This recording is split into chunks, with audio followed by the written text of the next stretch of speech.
তারিখে ভোট শেষ হওয়ার পর 4 তারিখ কাউন্টিং হবে, 5 মে থেকে আবার ইলেকশন শুরু হয়ে যাবে।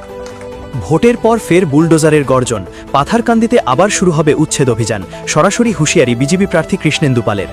কানাইবাজারের নির্বাচনী জনসভা থেকে তীব্র আক্রমণ শাণী কৃষ্ণেন্দু পাল স্পষ্ট জানিয়ে দেন, ভোটের পর আর কোনো রকম ছাড় নয়, অবৈধ দখলদারদের বিরুদ্ধে কড়া পদক্ষেপ নিতে প্রশাসনকে নির্দেশ দেওয়া হবে।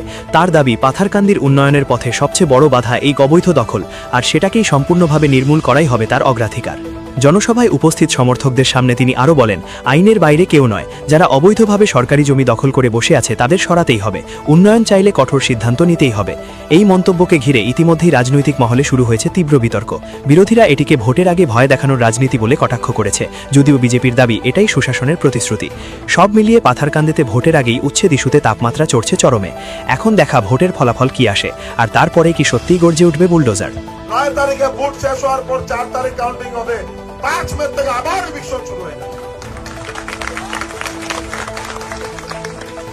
কারণ ফরেস্টকে বাঁচাতে হবে।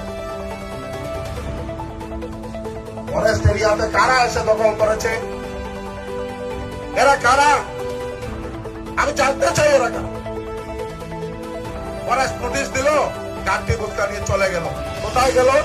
70% অধিক ত্রিপুরা, শনিচড়া, পানিঘাট, চোরাইবাড়ি, কদমতলা, এইসব এলাকায়।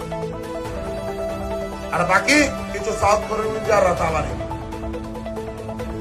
সমগ্র বনাঞ্চল দখল করেছে, চা বাগানের মাটি দখল করেছে।